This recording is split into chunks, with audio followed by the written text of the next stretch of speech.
Hello. Welcome to episode 382 of Sree's Sunday New York Times Read Along.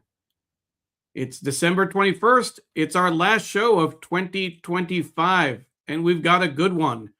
We're focusing on the year in pictures, all things Trump, and of course, all the news. Our host is Sree Srinivasan, and my name is Neil Parekh. I am the executive producer and occasional guest host.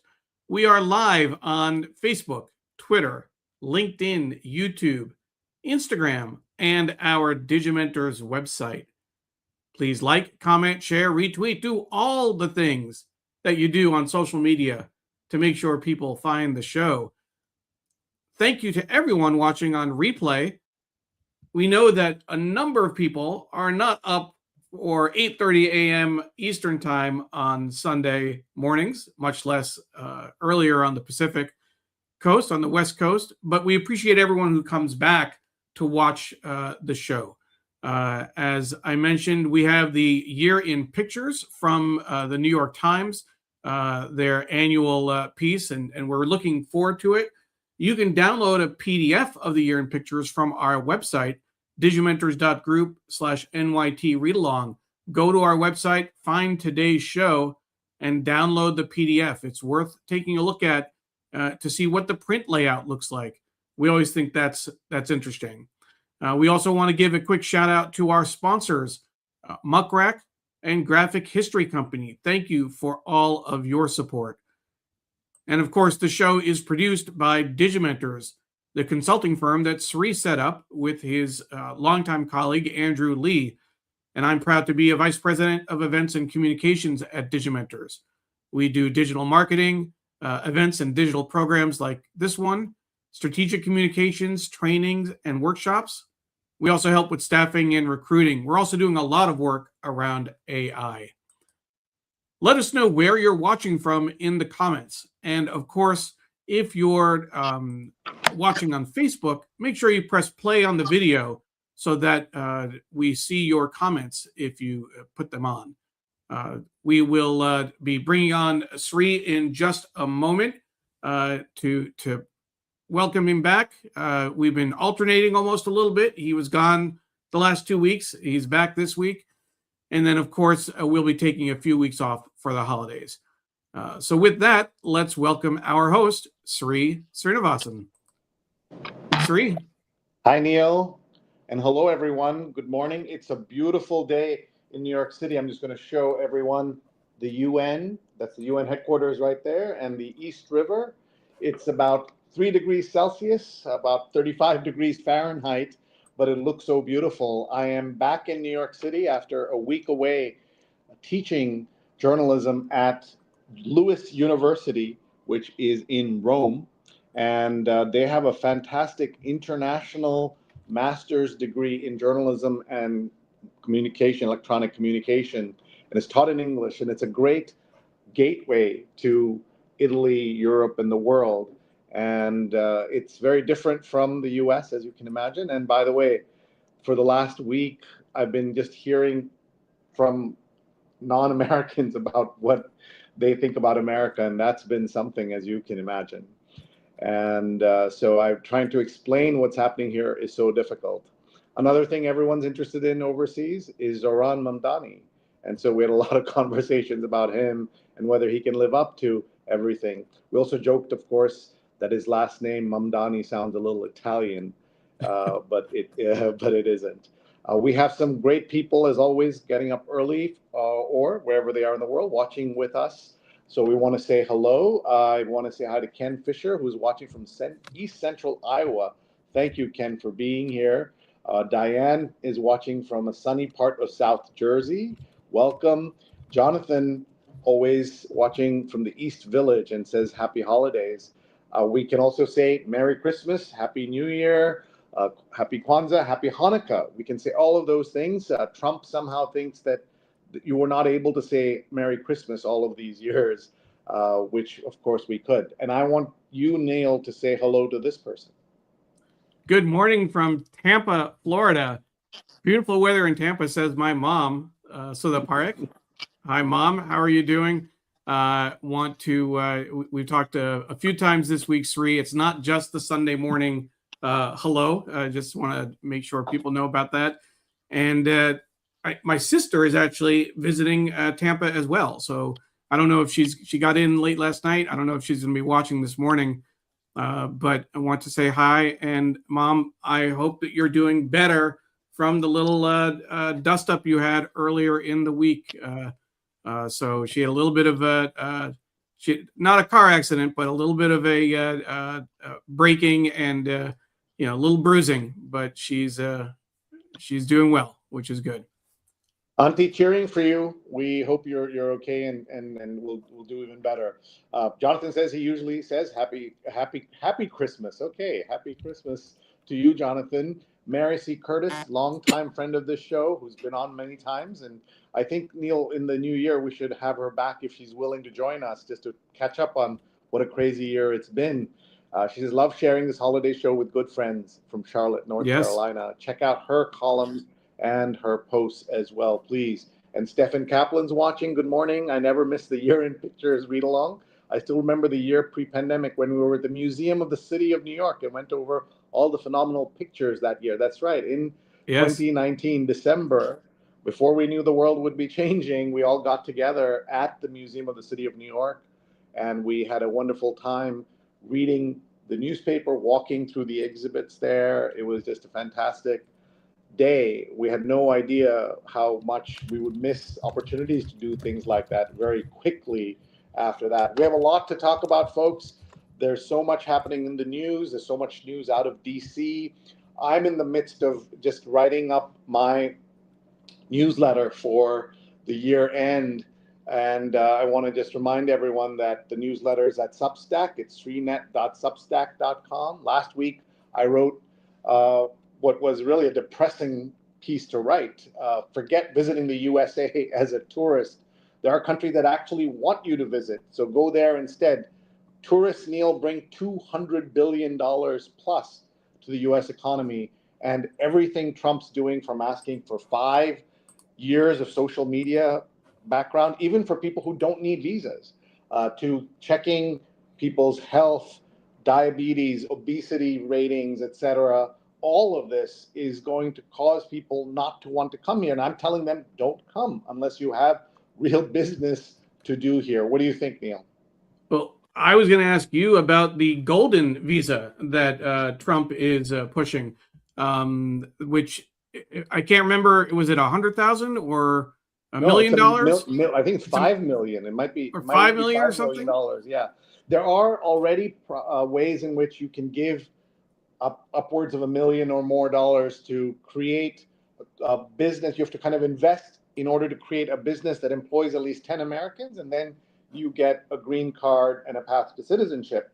And that is going to be replaced by this program, at least that's as far as we know. And the difference is you don't have to make an investment in jobs. So at least the other program, nominally 10 Americans were getting jobs. And so the jobs president is now doing this just to kind of make it easier for the super rich, who already have ways to live in different countries around the world, offering America as an option.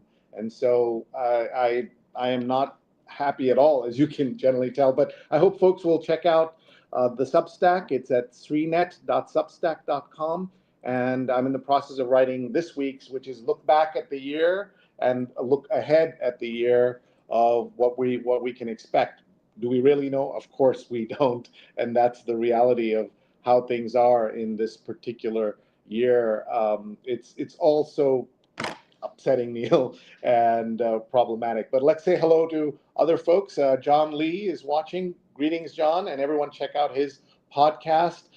Doug Levy is watching from LA. Neil, he's up at 5:38 a.m. Always. Always amazing.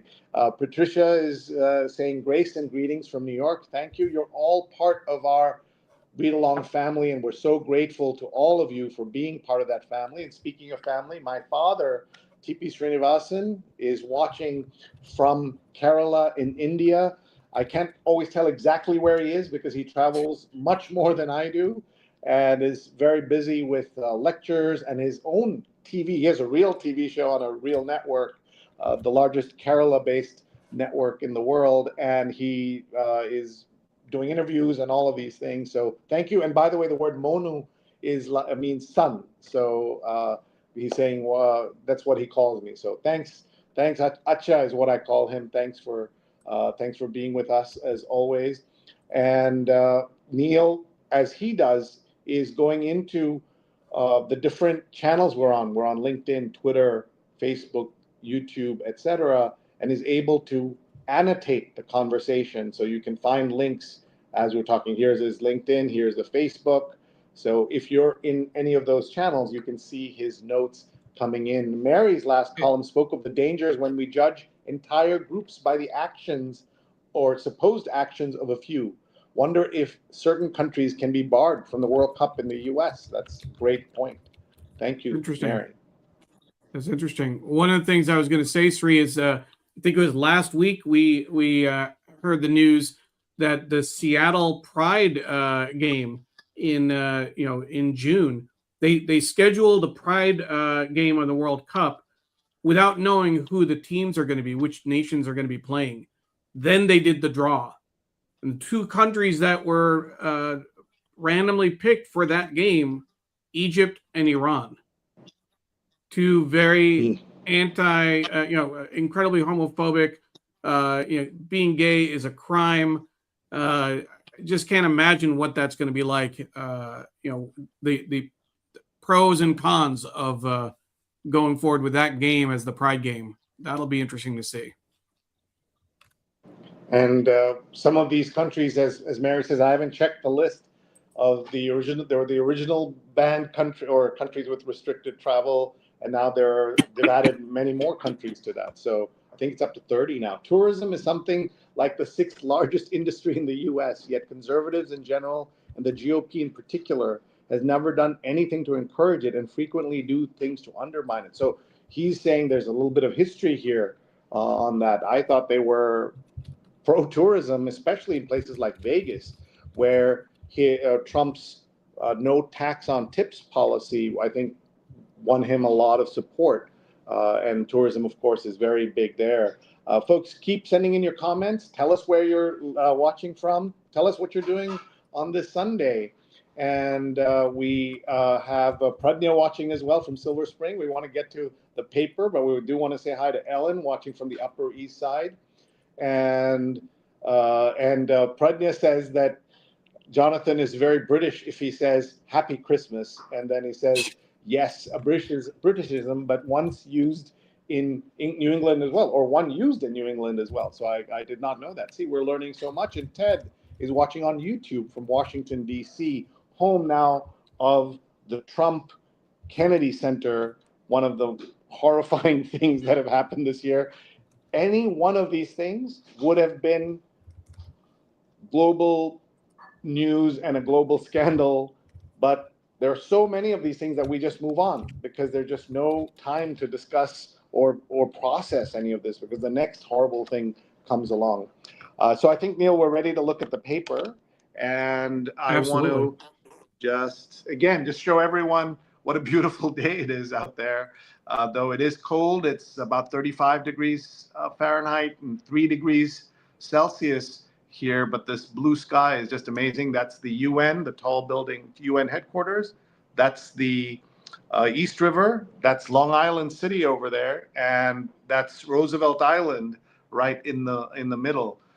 For those of you who haven't been to New York in a while, those buildings you're seeing there, that cluster in Long Island City, there was one tall building for the last 40 years there, just one skyscraper or one building above 25 floors. Now look how many there are. It just shows you how much the world, or at least New York, keeps changing. Okay, let's see what's on the front page of the Times. The headline is, "A rallying cry for Democrats is hitting home. Affordability issue. After stumbling, party finds message while GOP catches up." Story on a second term looking more like a reign, REIGN. Trump is testing limits in policies and profits. And the year in pictures section which we will be looking at in depth, is available exclusively as a PDF on our website. So please go to digimentors.group, look for that New York Times read along button, and there you will find this episode and you will find the year in pictures. You can download it. Of course, it's available if you're a subscriber online in the web format, but a PDF is exclusive to us thanks to our friends at the New York Times. So very grateful to them for sharing it with us. So please go and grab it while you can. Deadly import floods Canada. American guns. And transplant tourists pay richly for U.S. organs. Hospitals running ads abroad in a shortage. This is, Neil, a very important story. Speaking of tourism, turns out that an American hospital can get up to $2 million from very rich foreign tourists who are willing to pay for transplants while knocking off Americans from the waiting lists. So that's something that we should be paying attention to. New change in the old guard. Performers at the unveiling of U.S. coins. The Treasury rejected a call to diversify honorees. I know there was a plan to use Donald Trump on a coin for the 250th anniversary. I don't know if that's part of this story. There is a rule that no living people can be on currency, but Trump is trying to find a way around that. And from crypto fraudster to jailhouse lawyer, Bankman-Fried finds new calling. And this is the famous Sam Bankman-Fried, who was the crypto fraudster, as it says right there. Let's see, what are the other sections? This is the year in pictures, which we'll be coming to shortly. And the Sunday business covers long-haul trucking was a sick refuge until now. 2 high-profile crashes and a Trump administration crackdown have worried this immigrant group and have made them wary as well. This is really big story because I don't think most people know how many Sikhs in America are such a dominant part of the trucking industry. We're also used to, Neil, seeing Sikhs wearing a turban and a beard, and a lot of Sikhs in America and elsewhere don't always wear that. So you may not know you're looking at a Sikh person when you see them. And by the way, here's a pronunciation point. I have preferred to say Sikh when talking about Sikhism to Americans because that's easier to understand. But Sikh people who are from the religion, many of them who do say Sikh to Americans will say the right way to say it is Sikh. So the problem is when you're pronouncing it, and in America with all its issues, you hear it differently. So that's why I prefer to say Sikh, but I've been corrected multiple times by folks who say, say it the right way. But I'm still having problems with that. What do you think? I appreciate you sharing that, Sree, because that's the first time I had heard that. And in fact, when I heard you say it, I'm thinking to myself, Sree, it's Sikh, like Seek. That's the only pronunciation that I'd ever heard. Right. So that's very interesting. Yeah, and this is where maybe, and I'd love to hear from any folks who are watching who know better, including Punjabi speakers. All Sikhs are Punjabi, but not all Punjabis are Sikh. I'd like to hear what they think. It also might be a kind of progressive versus traditionalist, or a different way of, like, you want to adjust, so you say the words differently, the names differently. I don't know. I'd love to hear from folks who may know. By the way, here Pradnya says maybe focus on non-crazy news if you can find any. All right. Well, here's to those who shape style. 67 trendsetters whose looks or swagger this year offered new ideas for self-expression. So, Neil, I expect to see you on this list. I presume you're among the 67. Fighting feminism, not femininity. Some young women on the right are rejecting the career culture they grew up in. Oh, God, this is more about trad wives and things like that. By the way, the most famous trad wife of today is Erica Kirk, who has had multiple jobs, has a full career. She's not a trad wife, but she keeps telling women that that's what they should be doing. So there's yet another, sense of hypocrisy in Trump land. So, Sree, just want to go back one moment to our conversation about pronouncing the word Sikh. Our friend Simran Jeet Singh actually tweeted about this several years ago, and I'm going to make this a little bit bigger. For those wondering, the correct pronunciation of the word Sikh is with a short I and an aspirated K, just the way you were describing it. Sounds most like the English word sick, but his explanation, another common pronunciation of Sikh is with a long I, as in the English word Sikh. This is a later distortion of the original, likely a remnant from European colonialism. While both forms are used in modern English, the pronunciation from the original Punjabi is preferred. So I can see why, I can see why people would, who agree with him and want it to be like him. They'll say, we don't say Hindu the way Americans like to say it sometimes, or the British used to say Hindu or Muslim, right? Though a lot of people still say Muslim or other things. It's Muslim and it's Hindu. So why can't we say Sikh? The problem to me is, and to my ear, is that to most Americans, it will sound like you're saying the word S-I-C-K. And that's not helpful. So I'd love to hear more about this, but thank you, Simran, for posting that back in the day. And as I said, this is what they want us to say, and how that fits in. It's the way people do with names and things like that. Our daughter's name is Durga, and most people say that. But some people try to overcorrect and say Durga, like they just go all in, or Krishna, like they go all in. And so, this is what is about language. It's about assimilation, lots of issues around this. Okay, let's see here. The race to build on the Sunday Opinion cover is across Silicon Valley, teams of computer scientists are working to create the most engaging AI companion and win the battle for AI dominance. So this is something your daughter would recognize. These, what do they call these? Charm bracelets? Yeah.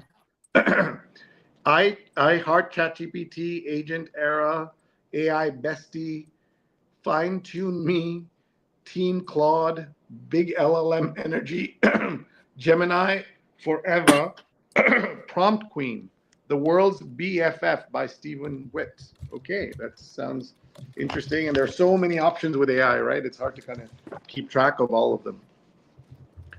And the book review cover is Fight the Power in the Fire. The reporter Cecilia Sala travels to Iran, Ukraine, Afghanistan, and follows her generation into the fray. Neil, I just did it there. I said Afghanistan instead of Afghanistan, which most people say, or Pakistan instead of Pakistan. But one person, one very prominent non-Pakistani who says Pakistan is Barack Fareed? Obama.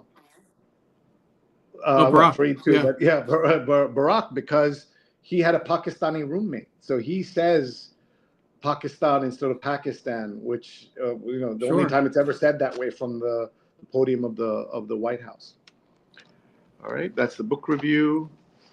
Arts and leisure. Stand-ups are becoming big stars with family-friendly material. Where's this family-friendly material? I don't see much of that. Comedy so clean you can bring the kids. Wow, I did not know that. Are you familiar with this? No. Because most comedy is not family friendly. At least most shows are not. Okay, the New York Times Magazine. They don't see us as human inside the dark corners of the global fertility industry. So that's, I guess, Americans and others getting surrogacy or fertility pregnancies being done. The Metropolitan cover is his fight is access to transit. An MTA official knows from experience that the subway is a challenge in a wheelchair. Neil, remind us about the Metropolitan section. What is it exactly? In terms of availability, what it covers? Yeah, and how it's available. So it certainly covers the New York City metropolitan area. But what's, as far as the New York Times is concerned, in terms of the distribution, one of the things to note is that it's, to get national distribution, it's printed at almost 27 different printing plants around the country. The Washington Post handles the paper, the New York Times for me here in the DC area. I remember the Seattle Times, etc. And outside of New York, we don't get the metro section, real estate, or sports. We get, within the A book, within the front section, just a few pages of each of those sections. So occasionally there's some really special features in the metro section that I don't get to share with folks when I'm hosting, but we do get to have national distribution. The other thing that's interesting to note is for special features, the Year in Pictures, for example, or the big report on the CIA leaving plutonium up in the Himalayas for folks who joined us last week. The cookie inserts.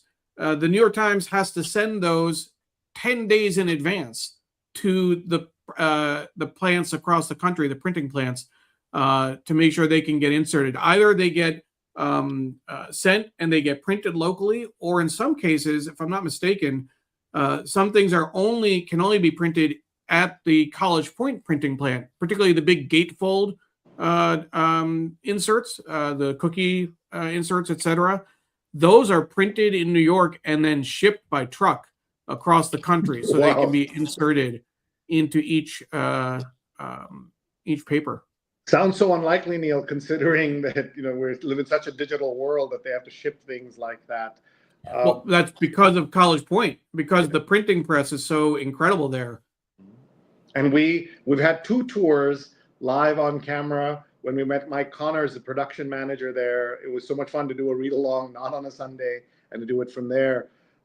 This is also the point in which we always say this show, features the New York Times, but it's not about the New York Times. It's about news, information, the fight against disinformation and misinformation. We have done this show reading the Washington Post, the Toronto Globe and Mail, the Khaleej Times in Dubai, lots of different local papers, and we want this to be about supporting local news. You don't have to subscribe to the New York Times, but we would love for you to subscribe to your local paper. If there isn't one, a regional paper, because this is one of the ways we can support good journalism and also fight all the forces that have really poisoned this country in so many ways. So please support journalism any way you can.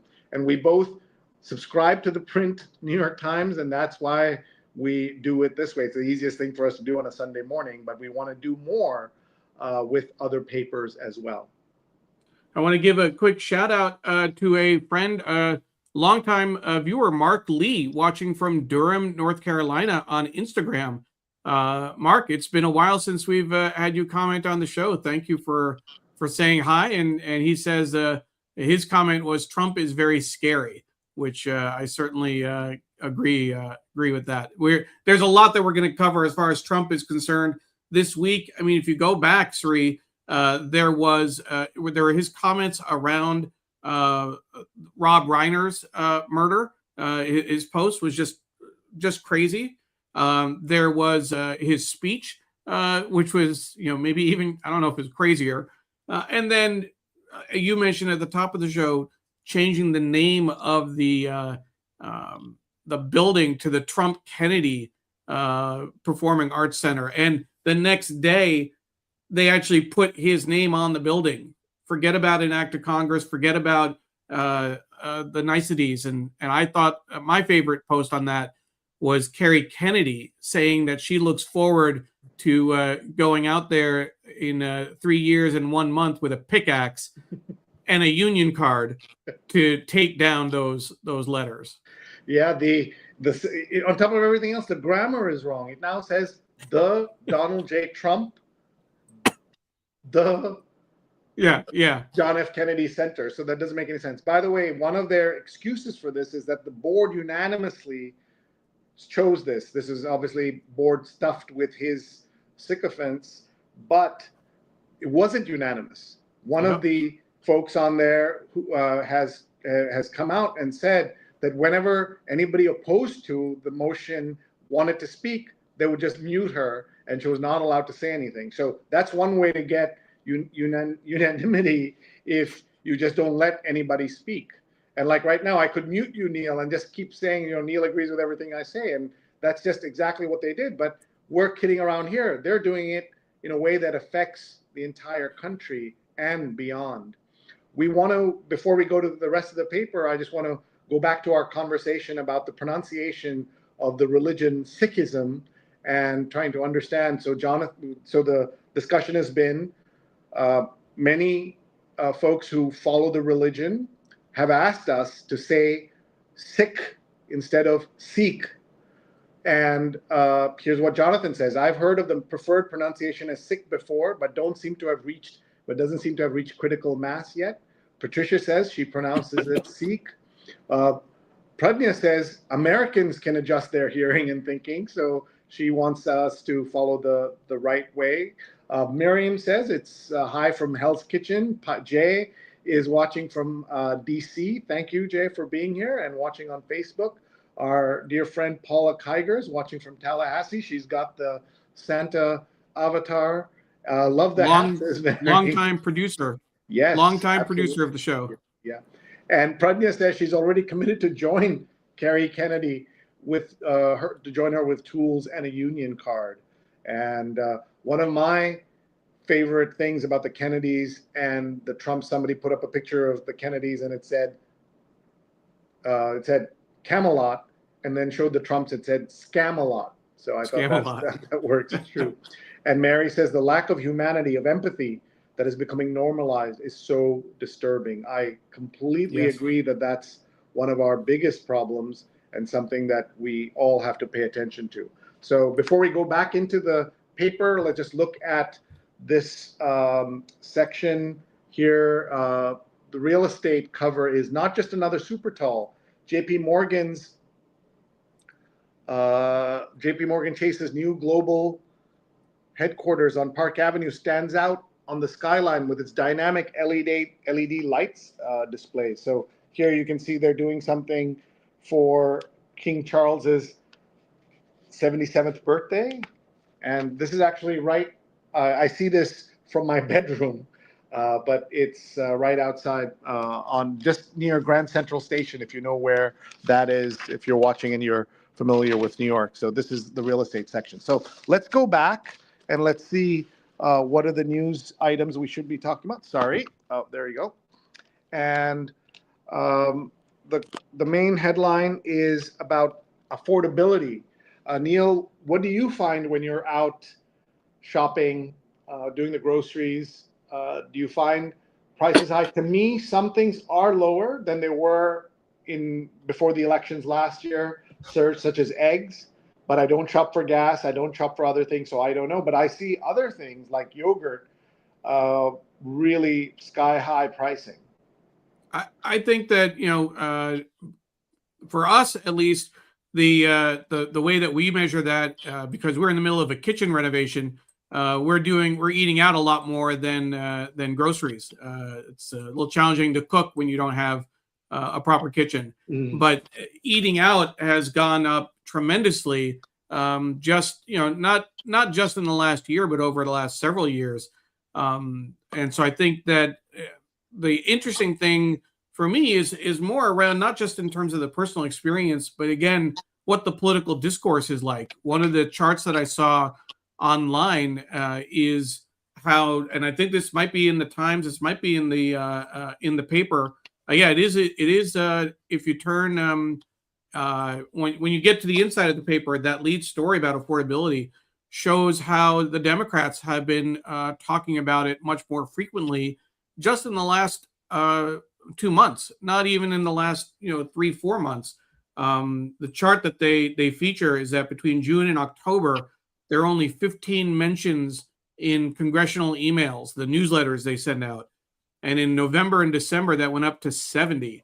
So it really is interesting how the discourse, and I'm curious about, from an economic perspective, if we do have any data from anywhere, since the Trump administration has been messing with the Bureau of Labor Statistics, et cetera, can you measure affordability and the political discourse? How long after affordability becomes an issue does it actually become a political issue? it's a lagging indicator in terms of when it shows up in emails. So I'm more interested in that. Sure, and we should give credit to Zoran Mamdani for making affordability an issue starting in last January, when he started his campaign with his 1% recognition, name recognition, and he became, of course, the mayor of New York City. He starts on January 1st, so there's going to be a lot of interesting things happening around that time.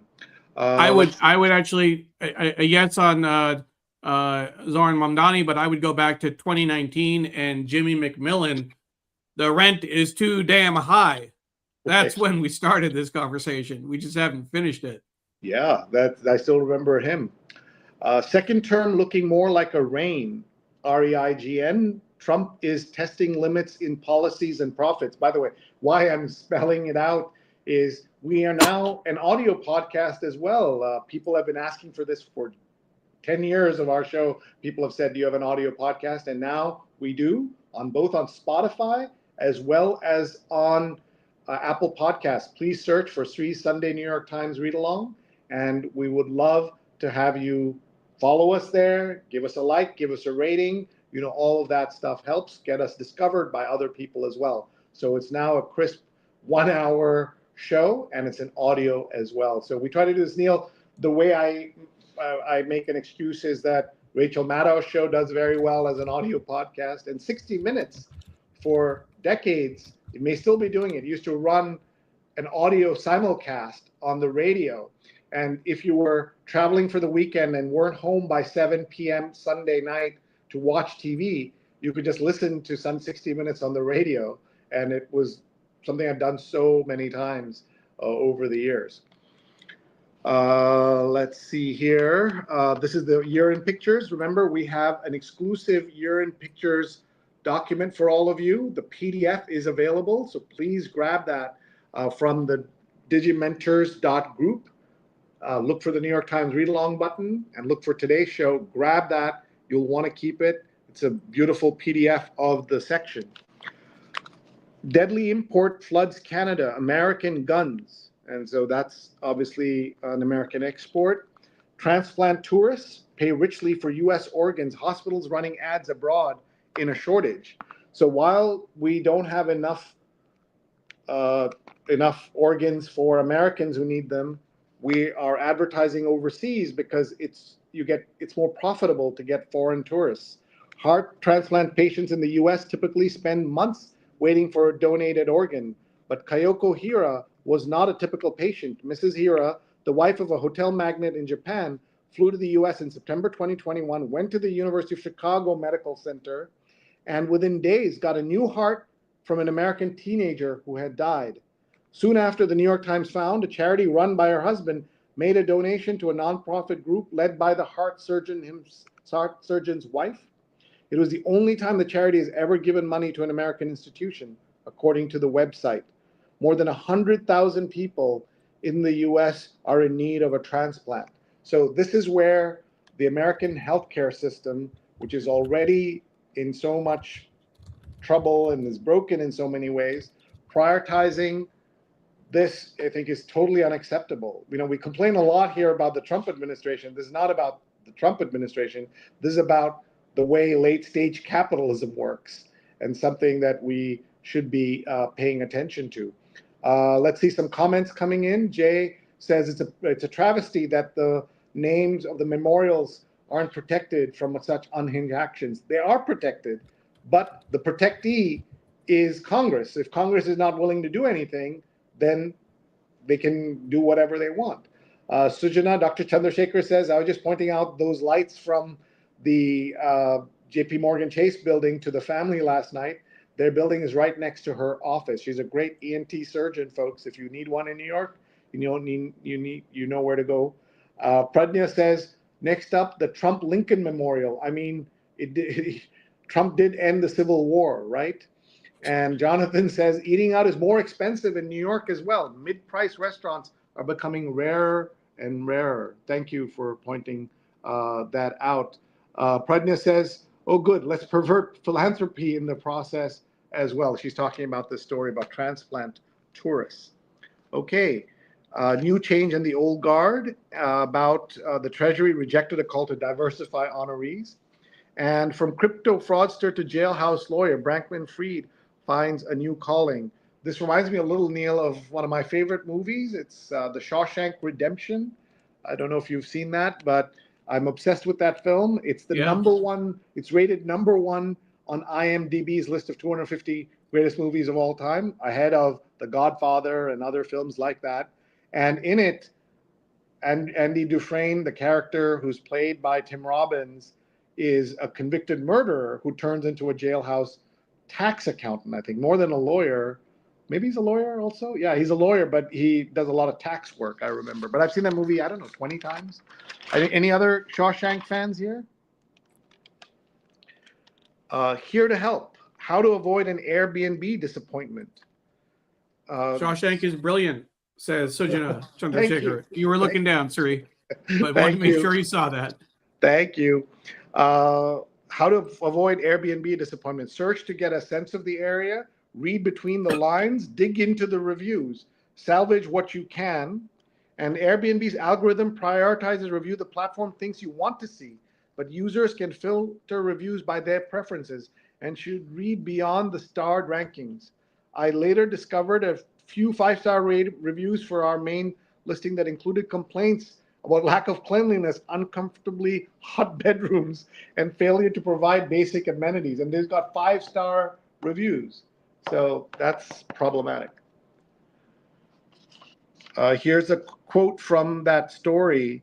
The unfortunate reality is we don't have enough organs. When people jet in, get an organ, and jet home, it's a problem. It's not fair, says Dr. Max Fox, a former chair of the American Transplant System's Ethics Committee on International Patients getting priority over Americans. That's a big story. By the way, Neil, just want to comment on this Tiffany ad here on the front page in color on the front. Yes. They had for, I forget, was it 50, 60 years, an ad here that Stuart Elliott, the longtime advertising columnist of the New York Times, who was a guest on this show, told us about, but they've relinquished this and they run ads occasionally. But here you can see right on the front page. More than occasionally, Sree, somewhat frequently, at least we focus on the Sunday print edition. They do a big wraparound ad. So if you look at the back page, it's a full page ad for Tiffany that continues, has that little strip at the bottom of the front page as well. It's actually connected. Look at this. They actually connect it here. You can see the strip is connected, and then it's connected here to the front. Oh, interesting. Thank you. I don't know how often, but I'd say definitely several times. I'd say even at least once a month that I've seen it. Okay. America is getting an education in Bad Bunny, the amazing Puerto Rican musician who is going to be playing the Super Bowl this year in February. And many right-wing folks are upset. They said, we want an American artist. Well, he is American. He's Puerto Rican. And this is about his series. He did 8 shows in Mexico City, and 500,000 people from Mexico and around the world showed up at his concerts, moving heaven and earth and feet for a Bad Bunny show in Mexico. Left in the cold, she died. Is her boyfriend to blame? A case tests liabilities up in the mountains of Austria. This is about Austria's highest mountain, and the body of a woman was found near its peak in January. It's an unusual story. It's World Basketball Day. I had no idea. There's the NBA, the WNBA, the G League, which is the development league or the minor leagues. I don't know what NBA 2KL is. That's 2000 league, I guess. That's e-gaming, and I don't know what BAL is either, but it's World Basketball Day. Happy World Basketball Day, Neil. And I will do a quick shout out. The YMCA is the ones that invented basketball. Alfred Naismith or James Naismith invented it at a YMCA, and they just announced a huge partnership with the NBA to celebrate the anniversary. Suzanne McCormick, if you remember, is the president and CEO of YMCA. She was a guest on this show. I knew her when she was the U.S. president for United Way worldwide. So where you worked for many years, for a number of years. An interesting connection there. Very much so. Weakened Hezbollah is down but not out, and with attacks on oil tankers, Ukraine targets the Kremlin's war chest. By the way, speaking of war, we're headed to war with Venezuela, it looks like, and Trump is actively. You know how George Bush had to pretend it wasn't about oil when he did the second Gulf War. Now Trump is just directly saying it's about the oil. Yeah. Suspect spent weeks at Filipino hotel first. This is the story about the Bondi Beach attacks. Stunned suspects, multicultural neighborhood in Australia. Just a horrific story. I'm glad the heroic actions of the gentleman who jumped in, Ahmed Al-Ahmed, has gotten a lot of attention and hundreds of thousands, maybe millions of dollars raised on GoFundMe. U.S. strikes across Syria set hurdles for its leader. The leader had been here. The former most wanted terrorist was here and welcomed to the White House. So I wonder how that's what that story is about, how they're dealing with America now attacking parts of Syria. Taiwan subway attacker planned deadly spree. I did miss this. Investigators are unsure of stabber's motive, but he said he prepared meticulously. Christmas markets have new traditions, security barriers. In Rome, as I walked by one of these places, one of these markets last week, I was looking at the security there. By the way, the story about the guns on the front page, going to Canada, a gun bought in Florida for $500 can fetch $4,300 in Ontario. That's an incentive, clearly.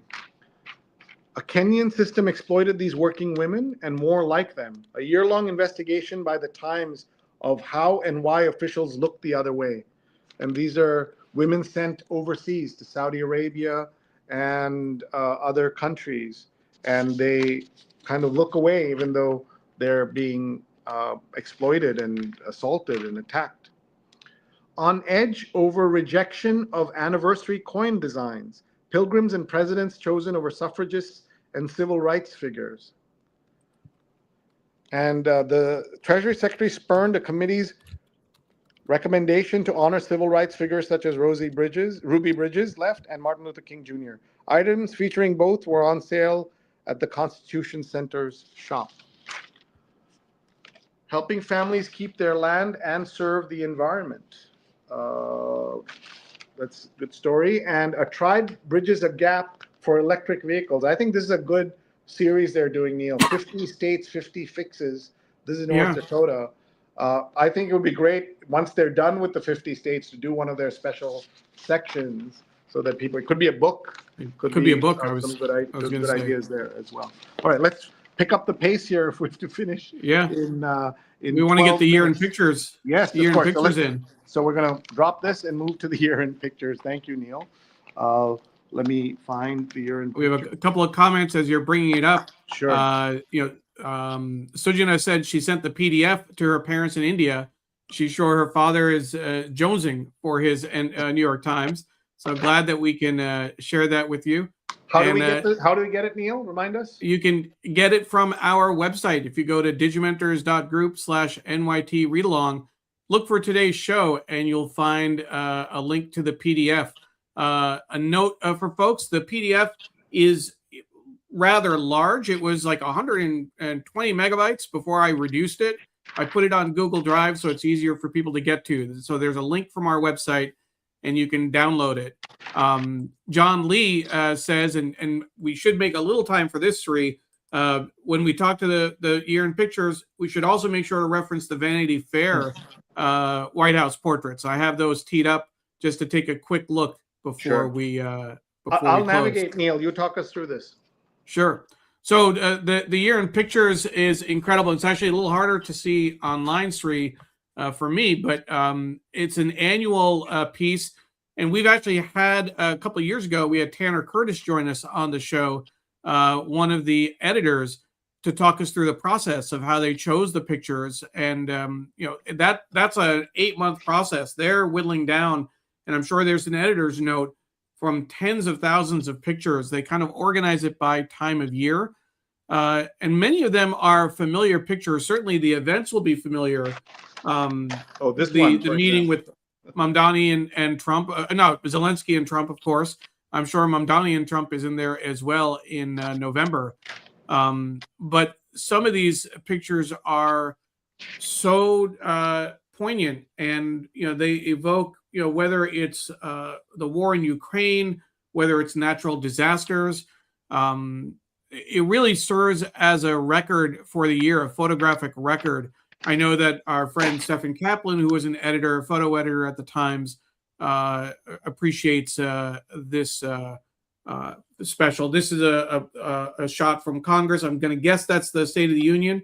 I see Pramila Jayapal in the bottom right corner, and they're holding up a false kind of a sign, probably. And it says Musk Field. Yeah. Like that. Yeah. Must be New York State of the Union. We're in February What now. else? This is February and March. This is February, March. Syria. Looks like a lot of Ukraine photos. Ukraine, right? Syria, Congo, Damascus, Khartoum. And I was there at the beginning of Ramadan. During the first ceasefire, I went to Beit Lahia in the far north of the Strip to photograph the destruction of daily life there. This is Gaza. And you're seeing that. Yeah. And so they have the photographers often commenting on the photographs that they've taken. So we're in March, April, May, and now May and June. This is the Eaton fire destroyed their campus. 40 students at the Abbas School of Leaders came together for a spring musical, Alice in Wonderland. Oh, wow, that's amazing. Imagine doing that at this time. And honor guards rolled up the red carpet after President Trump's arrival for a NATO summit in the Netherlands. And here's the Pope with the MAGA brother, but he's not MAGA himself, thank God. He has a MAGA brother? I didn't know that. Sree. Yeah, MAGA brother who's already met Trump, who's a member of Mar-a-Lago, all kinds of things. Wow. Oh, and you remember this, June 14th, Army's 250th anniversary and President Trump's birthday. Yeah, I'll be honest with you, Sree. When I flipped through it real quickly, I did not read the detail, and I'm looking at that. I'm thinking, when was there another Tiananmen Square? I don't remember this year. Where that was lineup of tanks like that? Oh my God! That's literally what went through my mind. Well, speaking of Tiananmen Square and places like that, this is a No Kings rally, and the police dispersing protesters at a No Kings rally in LA. And now we're into July and August. And here, oh, look at this photograph. This is in Ukraine. A woman fled her apartment with dogs after Russian bombs exploded nearby. This is during the ceasefire talks that these things are happening. They'll make a proposal and then bomb Kiev or other places. We're now in August, September. This is Paris Fashion Week. Neil, look at that. Yeah. Don't know what to say. New York, Sophie Becker, 31, came to the city with dreams of becoming an actress.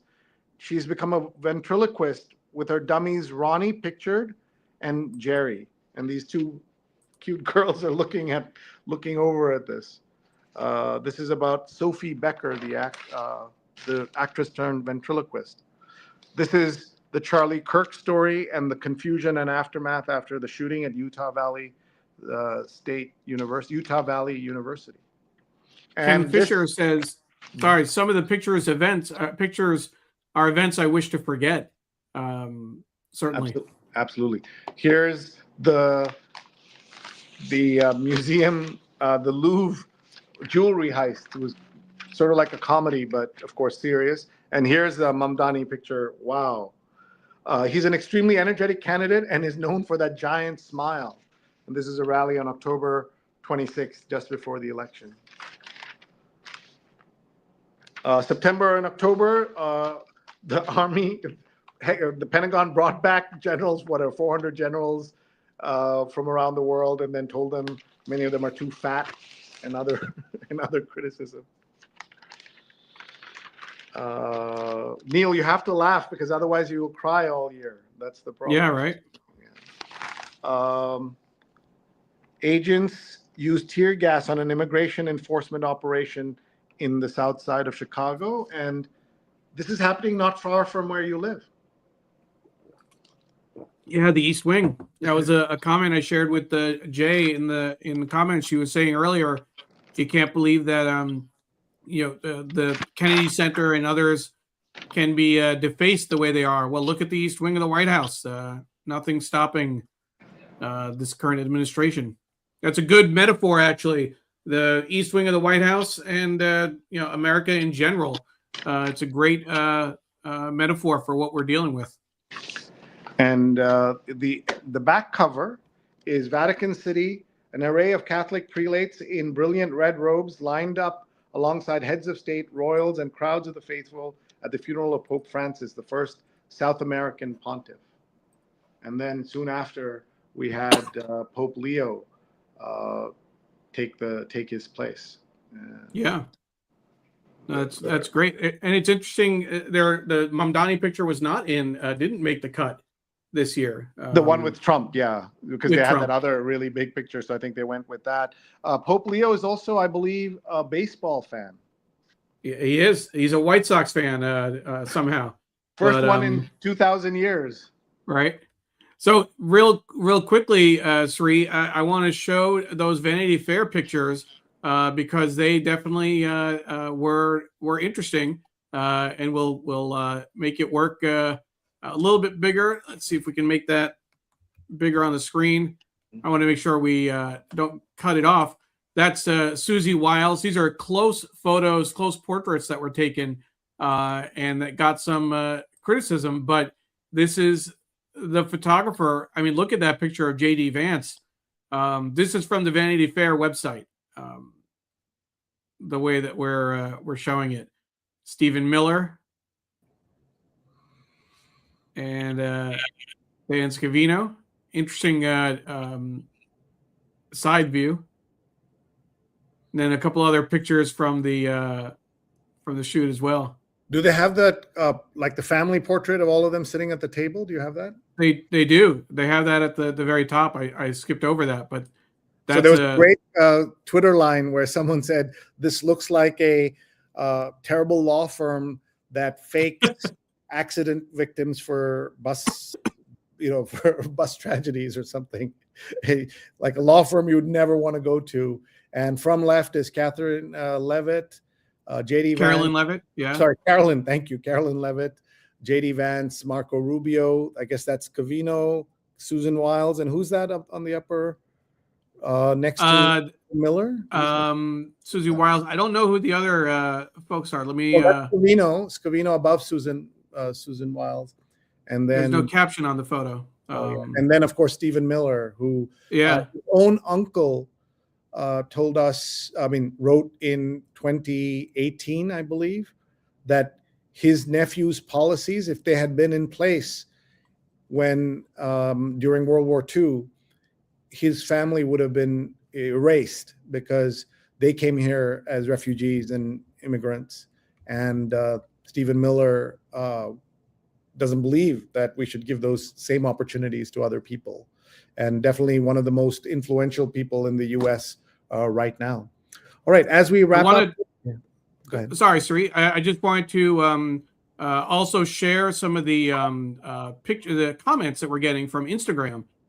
We got more comments than we usually get in the last for this show, so I just want to bring those up real quickly. We'll show them on the screen, influential people as best we can. A little right now. Small, but all right. As we wrap up, see whether we can. Sorry, Sree. I just wanted to. There we go. Mark Lee also share some of the saying hello from North Carolina from Instagram. Dana Conroy saying Trump's behavior in the wake of Rob Ryder's murder was so reprehensible for this show. So that every GOP member should be speaking out to object. Show them so far off the rails. Best we can. So upsetting. Small, but made reference to that. I want to see whether we can show. Sorry, Sree. I just wanted to. Mark Lee also share some of the saying he's asking about your son, North Carolina. I've been keeping busy with saying Trump's behavior in the wake of Rob Ryder's murder was so reprehensible. Dana Conroy is commenting on Shawshank Redemption, one of my all-time favorite rails. So upsetting. And Mark Lee is talking more about basketball. McClendon, who coached at Central, was a Naismith disciple and created the Four Corners defense at the NCCU gym. So it's great to see the engagement on Instagram as well from folks. We also had a few folks commenting on Twitter. Anita Joe was asking earlier about, why would grocery prices come down? She didn't think that they would. And when we were talking about affordability earlier. Sree, we lost our audio. There we go. That's because he promised that it would come down day one. He promised. Diana's watching from California, and here, Jay remembers the show with Tanner Curtis. Wow, that's quite a process, and thank you for remembering. Such great comments coming in. Pradnya says a picture's worth 1,000 words. And Mary says, a reminder, Rob Reiner decried the Kirk murder and was supportive of Kirk's widow's comments at the memorial. Reiner got no such kindness from Trump or those who wanted to punish any Kirk critic. Thank you all for a thoughtful year. Neil. And I realized, so Pradnya put in the what was happening with the sound. I realize now, Sree, my apologies. What's interesting, when I shared the Instagram feed, we must have been getting the double audio. It's muted on my side. So when I share I don't hear that audio, but it comes through when you share the screen. So my apologies for that. No worries. It's all good. Folks, we're wrapping up here. We want to thank everybody for watching. A reminder that we're going to be off the air for a couple of Sundays, but we'll be back January 12th. And we are looking forward to hearing about your take on the news and sharing what we read in the paper as well. We're going to also remind you about the fact that you can download the PDF of A Year in Pictures from our Digimentors website. So please go there and grab it. I also want to mention Neil's show, which he does, called Shining Light on Shadows, about mental health. They're going to be back next January, but in the meantime, go back and watch any of his episodes, but definitely the one they just did, the series about menopause and perimenopause with some great experts. You can find them on all of Neil's channels as well. So please take a look. And happy New Year, Sreeniverse fam. Thank you very much. And a highlight of 2025 is the New York Times Readalong. Oh, that means so much. Thank you. Dr. Sujana, we really appreciate it. And to everybody, we would not do the show without everyone's enthusiastic support. And the way you can support us is to tell your friends and family to watch, tag them. They can watch this live or later. This is going to run as soon as it's over on Twitter, on Facebook, on Instagram, on YouTube, etc. So you can watch it there, and as well as on the Digimentors website. And please, please, please go to Spotify and Apple Podcasts and rate and review our show if you can. That will help us get more attention. This is a show we do out of love for the news and for all of you. And if we can get more sponsors, that will certainly help us do even more for all of you. Thank you very much, everybody, and we'll see you soon. Neil, have a great Christmas holiday and very happy New Year to you and your family. Thank you. You as well, Sree. And we look forward to seeing everyone in the new year. Jay Palaki said happy holidays and happy new year. And my mom, Sudha Parekh, also said thank you for 2025. We will see everyone in a couple of weeks. Take care and have a good holiday. Bye-bye. Get the PDF.